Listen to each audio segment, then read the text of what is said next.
صحابہ میں حلال اور حرام کے سب سے زیادہ جاننے والے معاذ بن جبل ہیں۔ حضور کے نکاحوں میں ان کا وہ مقام ہے کہ یمن کا گورنر بنا کر بھیجا ہے، لیکن انہیں کیا فکر دامنگی ہے۔ عرض کرتے ہیں حضور مجھے وہ بات بتا دیجیے، حدثنی بشیء یدخلنی الجنہ ویباعدنی عن النار۔ حضور مجھے وہ ایک بات بتا دیجیے جو مجھے جنت میں داخل کرا دے، جہنم سے چھٹکارا دے۔ یہ ہے وہ راہ نجات موضوع جس پر یہ ساری گفتگو ہو گئی، اس کی اہمیت کیا ہے۔ انہوں نے یہ نہیں سمجھا کہ ہمارے لیے تو نجات ٹیکن فار گرانٹیڈ ہے، ہمارے لیے تو جنت میں سیٹ ریزرو ہے، ہم محمد کے صحابی ہیں صلی اللہ علیہ وسلم، ہمارے لیے کیا سوال ہے؟ محاسبہ ہوگا اوروں کا ہوگا، جزا سزا ہوگی اوروں کو ہوگی، نہیں۔ ان صحابی کو یہ فکر دامنگیر ہے، اور کیا الفاظ کہے، قد امرضتنی واسقمتنی واحزنتنی، مجھے تو اس فکر نے بیمار کر دیا ہے، مجھے سب غمگین بنا دیا ہے۔ مرض اور سقم، سقیم، انی سقیم، یہ معلوم ہوگا آپ کو، بیمار کو کہتے ہیں، اور مرض تو ہے قد امرضتنی واسقمتنی واحزنتنی۔ اب اس کا جواب حضور نے جو دیا وہ اس وقت اس کے پورے الفاظ مجھے یاد نہیں، لیکن وہ وہی ہے جو سورۃ العصر میں آ رہا ہے ہمارے سامنے۔ شہادت دو اللہ کے سوا کوئی معبود نہیں اور میں اس کا رسول ہوں، اس پر جم جاؤ، اور اللہ کے ساتھ شرک ہرگز نہ کرو، اور اسی پر تمہاری موت واقع ہو جائے، تم جنت میں داخل ہو جاؤ۔ اچھا جواب تو مل گیا۔ اب شرک کے معنی کیا ہے وہ ایک تقریر مکمل ہوگی، صرف یہ ہے کہ ان الفاظ میں تو یوں سمجھیے نہ کہ مضامین کے دریا ہیں جو کوزے میں بند کیے گئے۔ جو بات اس وقت مجھے بتانی تھی وہ یہ تھی۔ اس کے بعد اب حضور خود ایک سوال کرتے ہیں، یعنی میں کہا کرتا ہوں کہ اب دریائے سخاوت جوش میں ہے، تم نے جو پوچھا تھا پوچھ لیا، میں نے جواب دے دیا۔ افلا ادلک یا معاذ، تو اے معاذ کیا میں تمہیں یہ نہ بتاؤں براس ھذا الامر وعمودہ وذروۃ السنام منہ، کہ یہ جو دین ہے ہمارا، اس کی جڑ کیا ہے، اس کا تنا کیا ہے، اس کی چوٹی۔ میں نے عرض کیا تھا نا کہ حضور نے تمثیل اختیار کی کہ دین میں کیا پہلے ہے کیا بعد میں ہے، کس کی حیثیت جڑ کی ہے، کس کی حیثیت تنے کی ہے، کس کی حیثیت چوٹی کی ہے۔ جب تک کہ اس کا فہم حاصل نہیں ہوگا، ہو سکتا ہے کہ بنیادی باتیں آپ نظر انداز کر رہے ہو اور ثانوی اور غیر اہم باتوں کو آپ بڑی مضبوطی سے تھام کر بیٹھے ہوئے ہو۔ اسی کو کہا تھا حضرت مسیح علیہ السلام نے یہودی علماء پر تنقید کرتے ہوئے کہ تم مچھر چھانتے رہتے ہو اور سموچے اونٹ نکل جاتے ہو، بڑے بڑے گناہ تو کر رہے ہو اور چھوٹی چھوٹی باتوں کے اوپر دست و گریبان، مناظرے اور جھگڑے۔ یہی حال ہمارا ہے آج۔ سود جیسا گناہ، اس میں پوری قوم ملوث۔ جھگڑا کس پر ہو رہا ہے کہ رفع یدین ہے یا نہیں ہے، ہاتھ یہاں بدیں گے یا یہاں بدیں گے، اس پر تو جھگڑے۔ من دیگرم تو دیگری، اس پر فرقے بازی۔ لیکن سود، رشوت، حرام خوری، یہ سب کر رہے ہیں۔ حالانکہ یہ ہے جڑ کی بات، وہ ہے تعلیمی بات۔ اسی کو کہا کرتے ہیں کہ اشرفیاں لٹے اور کوئلوں پر مہر۔ کس قدر حماقت ہے، اشرفیوں کی حفاظت نہیں ہو رہی، کوئلوں کی حفاظت ہو رہی ہے۔ یہ کیوں ہوتا ہے؟ سینس آف پروپورشن نہیں رہتا۔ کس چیز کی کیا اہمیت ہے، نسبت و تناسب درست ہے، دین میں جڑ کیا ہے، تنا کیا ہے۔ اب یہ تشریح حضور نے فرمائی اور اس کے لیے تمثیل اختیار فرمائی، وہ کس سے کی ہے؟ وہ درخت کی۔ درخت کی ایک جڑ ہے، درخت اس پر کھڑا ہے، غذا وہاں سے مل رہی ہے، جڑ سوکھ جائے گی درخت سوکھ جائے گا، پھر تنا ہے، پھر اس کے اوپر چوٹی ہے، درخت جو آپ لگاتے ہیں، پر کیجیے آم کا درخت لگایا تو کیا جڑ کے لیے لگایا یا تنے کے لیے لگایا؟ آپ نے تو درخت لگایا ہے آم کے لیے، آم لگتا ہے چوٹی پر جا کر، لیکن جڑ کے بغیر تنا نہیں، تنے کے بغیر چوٹی نہیں، چوٹی نہ ہو تو آم نہیں۔ اس تمثیل کو ذہن میں رکھیے کہ آپ نے فرمایا افلا ادلک یا معاذ، اے معاذ تم نے جو سوال کیا وہ تو میں نے جواب دے دیا، مزید کیا میں تمہیں یہ نہ بتاؤں کہ براس ھذا الامر، اس کی جڑ کیا ہے، وعمودہ، اس کا تنا کیا ہے، اور ضربۃ السنام منہ، اس کی چوٹی کیا ہے۔ حضرت معاذ کو کیا کہنا تھا اس کے جواب میں؟ بِأَبِي أَنْتَ وَأُمِّي یا رسول اللہ قُل، حضور آپ پر میرے ماں باپ قربان ہو، ضرور فرمائیے، اور کیا چاہیے؟ اب آپ نے فرمایا راس ھذا الامر شہادت واللہ الہ الا اللہ محمد رسول اللہ، کلمہ شہادت اس کی جڑ ہے، وعمودہ، اور اس کا تنا کیا ہے، اقام الصلاۃ و ایتاء الزکوٰۃ، نماز کا قائم کرنا، زکوٰۃ کا ادا کرنا، اور اس کی چوٹی کیا ہے، وضربۃ السنام منہ الجہاد فی سبیل اللہ، چوٹی جو اس درخت کی ہے وہ جہاد فی سبیل اللہ۔ اب بات سمجھ میں آئی؟ اس تمثیل میں ایک چیز کا میں آپ کو سمجھانے کے لیے اضافہ کر رہا ہوں۔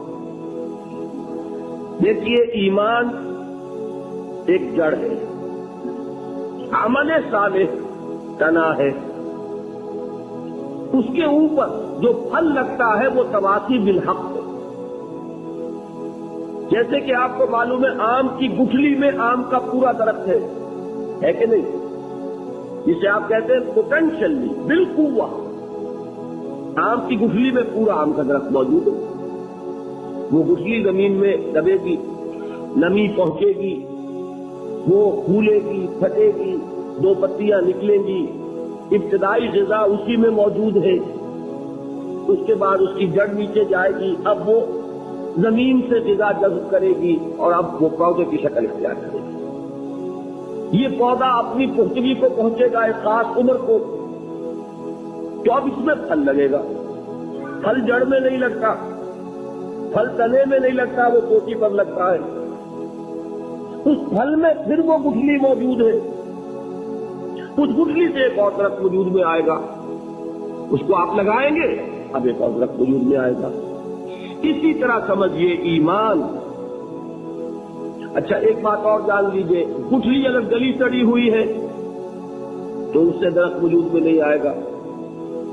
زمین اگر خراب ہے، بنجر ہے، شور ہے اس میں، اس سے بھی وہ گٹھلی بھی ضائع ہو جائے گی۔ دو شرطیں ضروری ہیں، گٹھلی صالح ہو، صحیح ہو، گلی سڑی ہوئی نہ ہو، زمین بھی زرخیز ہو، تو اب تو یہ گٹھلی ہے، اس سے وہ درخت وجود میں آیا، اور درخت جب جوان ہو گیا، پختہ ہو گیا، تو اس میں پھر وہ پھل لگا، اس پھل میں پھر وہ گٹھلی ہے جس سے ایک نیا درخت آئے گا۔ بالکل یہی ترتیب ہے ایمان، یہ اس گٹھلی کے معنی میں، اس میں سب کچھ ہے، لیکن دو چیزیں ضروری ہیں، ایمان صحیح ہو، سالم ہو، ناقص نہ ہو۔ نمبر دو، ہماری شخصیتوں کی زمین صحیح ہو، بنجر نہ ہو۔ بنجر زمین کسے کہتے ہیں؟ انسانی شخصیت کی زمین بنجر کب ہوتی ہے؟ انسان بودا ہے، کم ہمت ہے، قوت ارادی نہیں ہے، عزیمت نہیں ہے، کریکٹر کی قوت نہیں ہے، تو وہ ایمان بھی ضائع ہو جائے۔ ایمان کیا کرے گا ایسے آدمی؟ تو ایمان صحیح ہو اور شخصیت صحیح ہو، اب یہ ایمان جو ہے تناور درخت کی شکل اختیار کرے گا، اس میں برگ و بار آئیں گے، اور جب یہ عمل صالح اپنی پختگی کو پہنچے گا، اس میں اب پھل لگے گا۔ اس پھل سے وہ بات اب آگے بڑھے گی، وہ ہے تواصی بالحق۔ جب آپ کا اپنا عمل پختگی کو پہنچ جائے گا تو آپ کے وجود سے حق دوسروں تک پہنچنا شروع ہو جائے گا، اسی کا نام تواصی بالحق۔ ایمان کے بعد اور عمل صالح کے بعد تیسری شے تواصی بالحق. تواصی کس سے بنا؟ وصیت سے. میں نے پہلے دن بتایا تھا وصیت ہم سب جانتے ہیں. وصیت کوئی کسی کو کسی کی بھلائی کے لیے تاکیداً کوئی بات کہنا وصیت ہے. اردو میں وصیت کا لفظ آتا ہے صرف فوت ہونے والا شخص جو لکھے یا کہہ کر جائے وہ وصیت ہے. عربی میں وہ بھی وصیت ہے، اور جب آپ کسی کو نصیحت کرتے ہیں نہایت تاکید کے ساتھ تو اسے بھی وصیت ہے. اور اس میں باب تفاعل میں تواصی بن گیا. تفاعل میں آ کر کسی چیز میں مبالغہ پیدا ہو جاتا ہے، یعنی بہت وصیت کرنا، تاکید سے وصیت کرنا، زور شور سے کرنا، پورا زور لگا کر کرنا. اور وصیت کس چیز کی ہے؟ حق کی. تواصی بالحق. حق کسے کہتے ہیں؟ عربی زبان میں حق کے کئی معنی. ہر وہ شے جو بالفعل موجود ہو حق ہے، جو موجود نہ ہو، خامخواہ محسوس ہو رہی ہو کہ ہے حقیقت میں نہ ہو، وہ کیا ہے؟ باطل.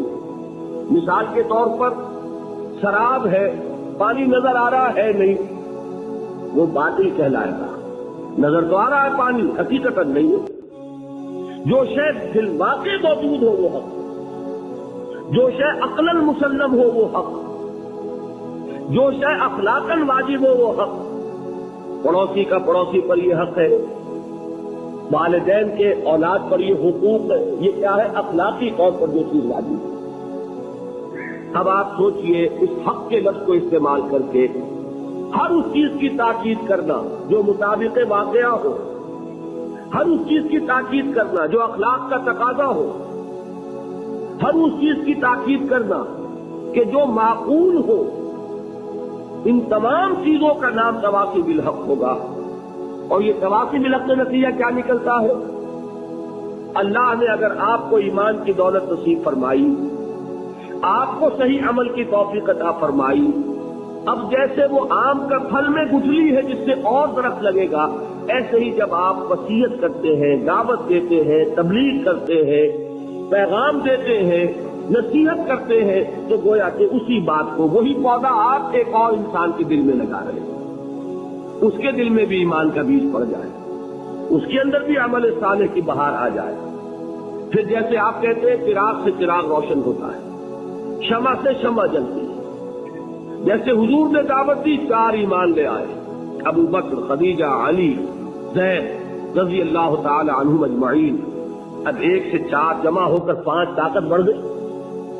اب حضرت ابو بکر لگ گئے اسی کام پر، لہذا شمع سے شمع روشن ہو رہی. آپ کے علم میں ہوگا، نہ ہو تو اس کو یاد رکھیے، یہ حضرت ابو بکر کے فضائل میں ایک بہت اہم بات ہے. چوٹی کے جو 10 صحابہ ہیں عشرہ مبشرہ، ان میں سے 6 وہ ہیں جو حضرت ابو بکر کی دعوت و تبلیغ سے ایمان لائے. عثمان کو تبلیغ کس نے کی؟ ابو بکر. وہ سعید ابن زید جن کا تعارف کرا چکا ہوں، زید کے بیٹے سعید، جن کے واسطے سے اور ذریعے سے ہو کر ایمان پہنچا ہے حضرت عمر تک، ان کو کس نے دعوت دی؟ ابو بکر.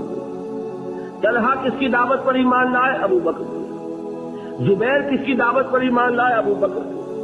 عبد الرحمن ابن عوف کس کی دعوت پر ایمان لائے؟ ابو بکر کے. سعد ابن ابی وقاص فاتح ایران کس کی دعوت پر ایمان لائے؟ ابو بکر.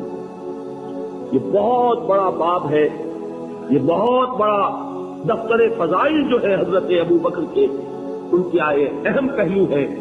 اس کو آپ لوگ نہیں جانتے کہ چوٹی کے 10 صحابہ